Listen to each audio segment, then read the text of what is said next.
I never have any money left at the end of the month. Ooh, guess what's going to happen? You're setting it up for the next month and the next month and the next month. Nobody wants to pay me what I'm worth. Poor me, you know. It seems like I'm always broke. Yes. Oh, wow. I did not talk to you before we started, right? This is all just, okay, just to make sure that everybody knows. I can't even balance my checkbook.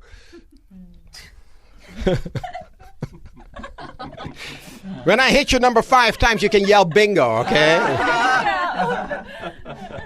And of course, TV programs us that all rich people are what?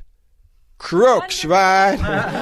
On TV, they're all bad guys, right? So we have all this programming going on.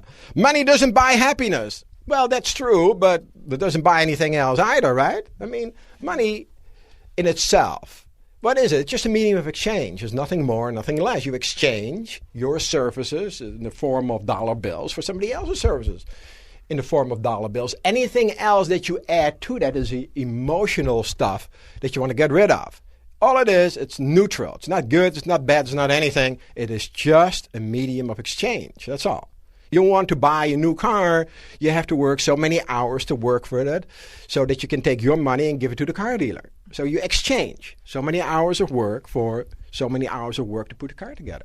It's nothing more and nothing less. And the cleaner we are about the neutrality of money, the easier it is to get lots of it. So we want to get rid of all these emotional type hang-ups. And one way to do it in Silva, one of the things we teach is what I call a trigger word. And a trigger word is a word that you use that functions as a trigger. And the trigger word we use to get rid of negative belief systems is the word cancel. Let's try this out. Cancel, cancel. If you say that to yourself, whenever you start thinking about, oh, I don't have enough money, or you have to work hard to have money, or money doesn't grow on trees, or I can't afford it, or any of those wonderful things that we have as belief systems, you want to cancel them out. You want to stop the thought by canceling it out. And then you want to replace it with a positive.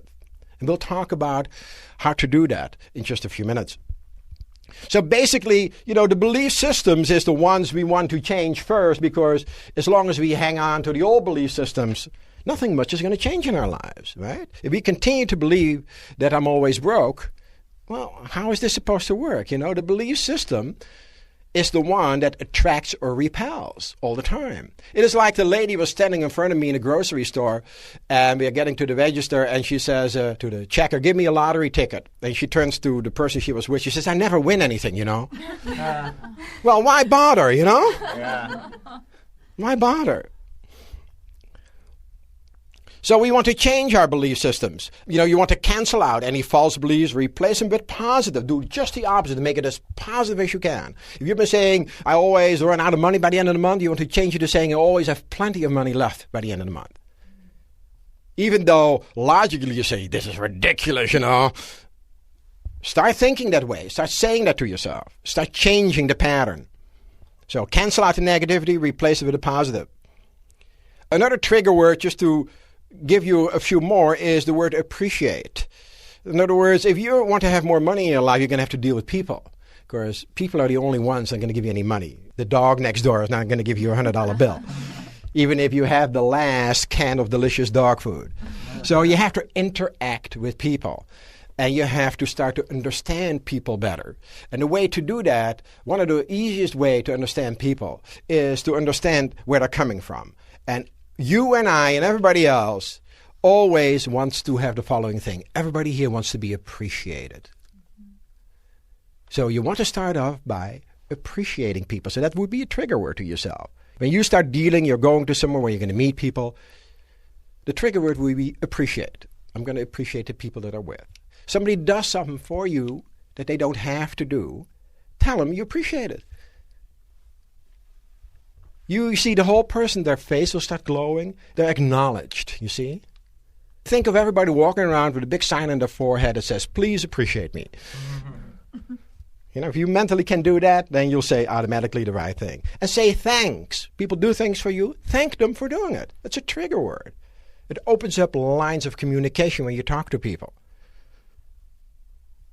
Another one, of course, is a very famous one. I'm sorry. You did something wrong. You screwed up. Hey, you're human.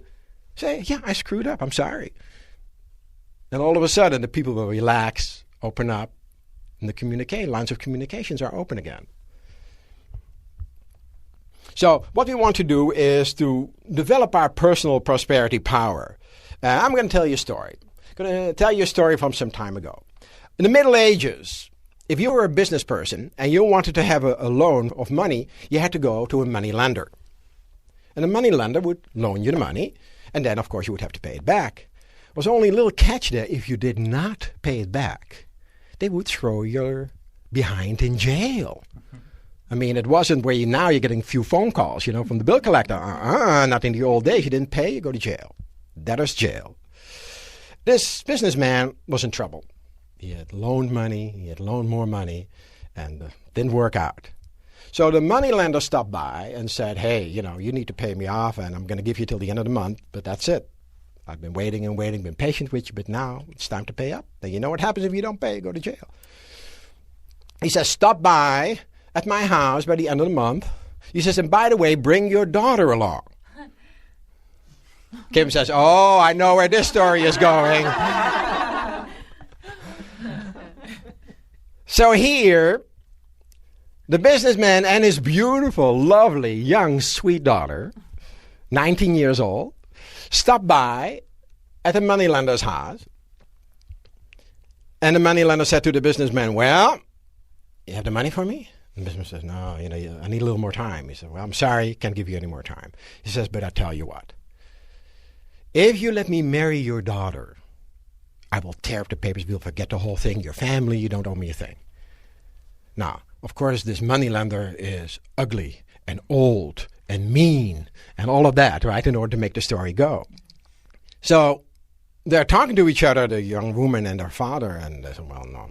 So the moneylender sees that this is not going anywhere. He says, I tell you what, let's make this a 50-50 proposition. He says, I have an empty money bag here. He says, and what we'll do is, you see the little pebbles I have in the yard here, nice green pebbles, blue pebbles? What I'll do is we'll take a green pebble and a blue pebble, put them in a money bag, and you, the young lady, gets to pick one of the pebbles.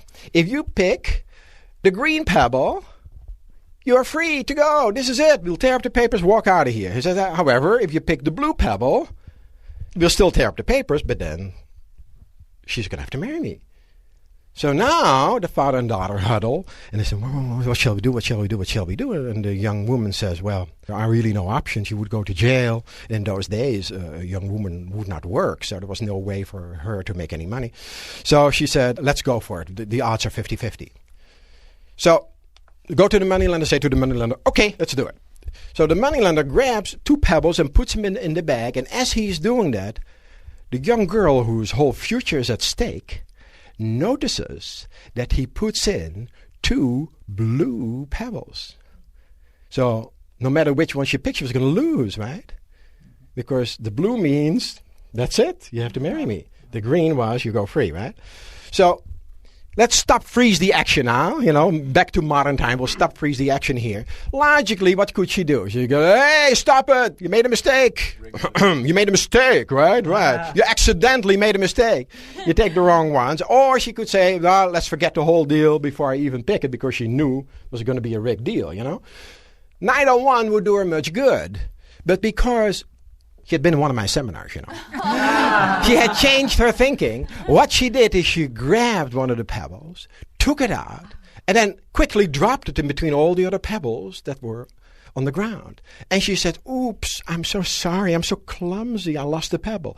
However, you know which pebble it was by looking at the remaining one in the bag. Moneylender, of course, had no options, right? He would just say, well, I cheated. He was like, tore up the papers, get him out of there. So, and that is what we got to do. We need to change our thinking, because our current thinking has gotten us to where we are at now. If we want to go beyond that to the next step, we have to change the way we think. So, and that is what we're going to be working on. We're going to change the way we think. How are we going to do that?